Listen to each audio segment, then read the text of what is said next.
Man, I was way more optimistic heading into this series than I am right now. So I hope you guys still like me after this call. Well, we're screwed, Brian.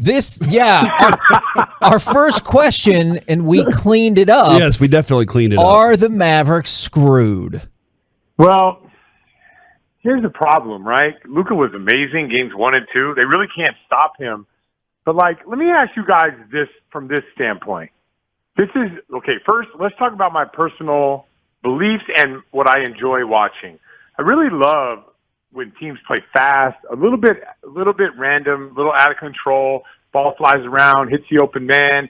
There's an energy to that as the ball gets passed from a good shot to a better shot to a better shot, and it goes up, and even the crowd is kind of into it, almost like they cheer for the great offensive possessions and the attempt. But with Luka, he can pretty much do whatever he wants. The Phoenix Suns are taking away the three, and they're basically saying, Luka, if you want to score 60, we still feel like we could beat you. And I'm a little disappointed. I wonder where Dallas goes from here. Can Luka adapt his game and play a little bit faster? He's very methodical, and I just don't think you beat the Phoenix Suns playing methodical. You got to, I'm not trying to say the New Orleans Pelicans are better than the Mavericks, but there's a little wildness about that team, like Jose Alvarado picking the ball up, turning it, creating havoc.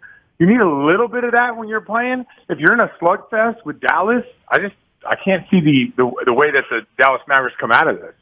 Well, and the guy that I think we saw push the tempo that much in Utah was Jalen. And Phoenix has a solution for him. Can you explain what he's dealing with right now? Well, yeah, they're not coming off of him at all. And every time, Luka's great because he could play through people's space. Well, it's amazing. Did you see that? Cam Johnson's a good player. He's big. He's strong. Did you see how much space Luka created and how he treated him like he was a JV player? Uh-huh. And Jalen is not built like that.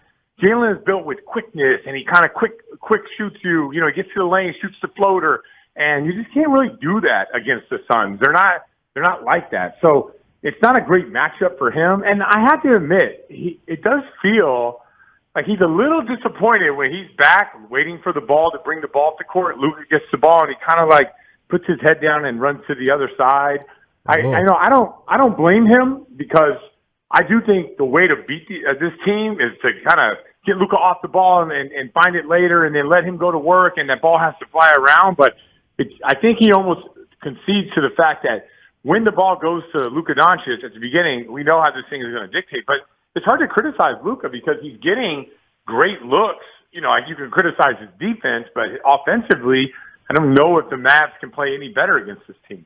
So, Brian, obviously, Dirk Nowitzki, one of the greatest basketball players of all time, not the best defender of all time.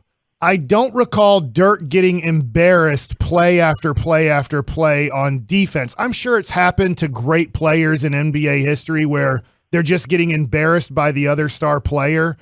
But can you recall ever when another superstar said, "Come here, superstar, and I'm going to just embarrass you trying to cover me"?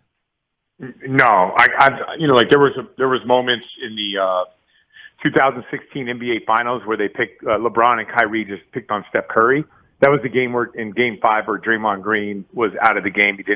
He couldn't play, and then everything proceeded past that where Iguodala was banged up, and then Andrew Bogut was banged up, and the Cavs, they come back and they win and all that stuff, and come back from 3-1 and beat the quote unquote greatest team with the 73 win team. But outside of that, I don't remember it being that consistent. So here's the numbers: 50 pick and rolls, all at Luka Doncic to get to switch, and a team like in the NBA, 1.1 points per possession is amazing. Even if you could probably live with 0.98 points of possession, it's pretty good. They scored 1.72 points of possession that they did that play on. So what's going to happen. I think it's a matter of just the Dallas figuring out different ways to hide Luka, whether it's rotate a different guy up there. But just think of it let's say you're a teammate of Luka. And I feel like I'm killing the guy. I really like Dallas, and I really like Luka. I like watching him play, but if you're his teammate, he's getting blitzed on the defensive end of the floor. I mean, that's a paltry number, 1.72 points per possession. And then offensively, he dribbles around a lot, even though he's effective. I can see how some of the guys on Dallas could feel a little deflated. when you add in the fact that they played a certain style before he came back and he comes back and then now it's all about him, but he's not guarding at a high enough level. So definitely some question marks around what Dallas has to do moving forward. Do you have any solutions to go along with all of those questions? I do. Perfect. I knew you guys, because you guys are the best. I knew you guys were going to ask that, right? I think Luka's a great player, and I'm going to give him all the credit in the world to adapt. I want the team to play a little bit faster, and I don't want Luka to grandstand the player when he drives and kicks it out, and that next player passes up the shot and drives it. All I'm asking, and I think this is a small thing to ask, which could lead to a big result. Don't grandstand the player for not taking that shot and looking like quote-unquote assist chasing, right? I think and how about this? Like, if you don't want to get into the offense fast, fine. Let's Jalen Brunson bring the ball up the floor, hit the paint, swing, and then it can find Luka with, let's say, 12 seconds on the shot clock. You want to catch your win because you're working so hard defensively? You can walk in to the play on the offensive end, and that ball can find you with about 12 seconds. They're not going to leave you. So really, the rest of the Dallas Mavericks could be actually playing 4-on-4 for a little bit, with good spacing, with some pace, with the ball having some energy to it. I do think that they can get some possessions where the rest of the guys can really get involved in the game. And when people are moving around offensively and you're working teams that on the other end, they might lose a little of their muster as well, and they might run out of gas in the fourth quarter. So the answer is just play a little bit faster and don't just rely on Luka to set everything up. He could set most things up, or there are times when you want to get a 2-for-1 into the quarter. Like teams on an 8-0 run, you got to get a good possession. But outside of that, how about play a little faster, play a little with a little bit more pace? That is the way of the NBA right now. I'll name the good teams in the league: Phoenix, Golden State, Milwaukee, Boston, Miami. Don't put Philadelphia in that category because they kind of fall in the same category as Dallas, playing slow, playing methodical. When Philly's at their best, they're playing fast. So all those teams that I mentioned, those are the teams that are going to end up going to the NBA Finals. And all of them have one thing in common. They attack multiple times, they move the ball, and they get to space really well. If Dallas can adapt a little bit of that, you still might have the best player in the playoffs when you think about it. Luka could be the best closer. I know Chris Paul has been amazing throughout his career, but if you can keep it close and you're at home, I wouldn't have any problem having my money on Luka the last 5 minutes of a tie game at home.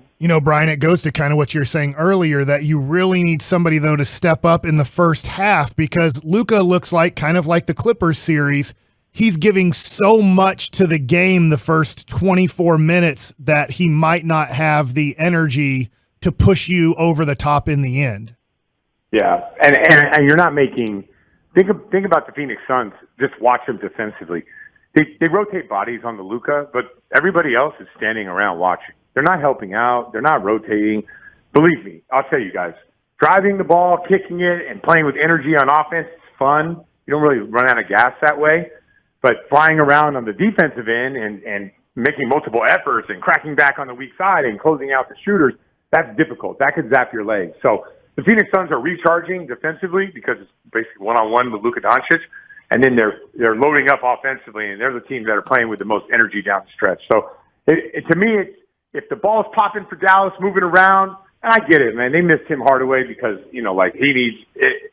His shooting would be a little bit of a difference in this series, because he's a quick trigger guy, and the ball kind of moves, and he plays fast, which is like something they need. But outside of that, I do think they need to play with a lot more pace. All right, so you're coming back to Dallas now. One of your favorite cities, Brian, that you always talk about. The best. And Jason Kidd, I'm kind of curious two things. One, what's his message at that point? Okay, we're down 2-0, coming back home though. And what are you looking forward to when you get back home? Like, what's the thing that you're like, man, this is what I need? Yeah, so I think I keep going back to energy. I don't know if you guys seen the Celtics series. They were awful in game 1. Game 2, they just had so much energy. You know how the crowd is. Like, you got to get the crowd involved. You got to make it. Like, the thing about the crowd, like you say, home court advantage, this and that. Home court advantage only works if you play well. It doesn't work if you're out there like not playing well, or if you're just trading baskets. You need to go on a 8-0 run. You got to give something for that crowd to cheer about. When that happens, 8-0 runs could turn into like 18-4s. That's the way it is. So I think the message would be like, play wild, play free, let it fly, like play with some energy defensively, be active, like all increase energy. You got to increase your energy, and then the crowd will respond to that, and then you can get some momentum. So everything about NBA playoffs is momentum, and that's why it's great to have like a Luka Doncic, to be honest with you. When you're on the road and a team has some momentum, a guy that can go out there and get you a bucket, that's what you want. That's a big bucket. You guys have probably seen it with Tim Duncan back in the day. He might have 14 points on the night, but, man, all 7 of those field goals were huge for them, right? It's like, all right, things aren't going well, give it to Tim Duncan. Things aren't going well, let's go high pick and roll, Nash and Dirk. Things aren't going well, give it to Dirk in the post. We're going to set this thing straight and kind of center ourselves. That's what you want the stars for. Outside of that, play fast, play with some energy, let those shots fly, and then, let the crowd get into it. Brian, I know we're up against it. As a pitcher, I had a pitching coach I loved in Charlie Huff, and at times he would be honest with me and he'd say, you're not better than this guy, but we can still beat them. Is there ever a time where you were playing on a team or a matchup where a coach was somewhat honest and said, look, let's be honest here. You're not better than them, or you're not better than him, but this is how you have a chance to maybe equal the odds here? That was my life every single day. What do you mean have I ever had that? You ever think I went into a game thinking I was better than the next guy? Come on. No, seriously, I might not be better I might not be a better player than you, but I can do these 2 things, and you can get lost in trying to do 10 things.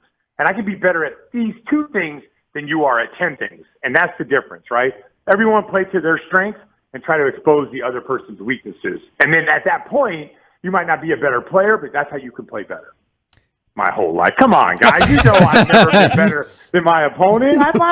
Even in high school, I wasn't better than the next guy. Come on.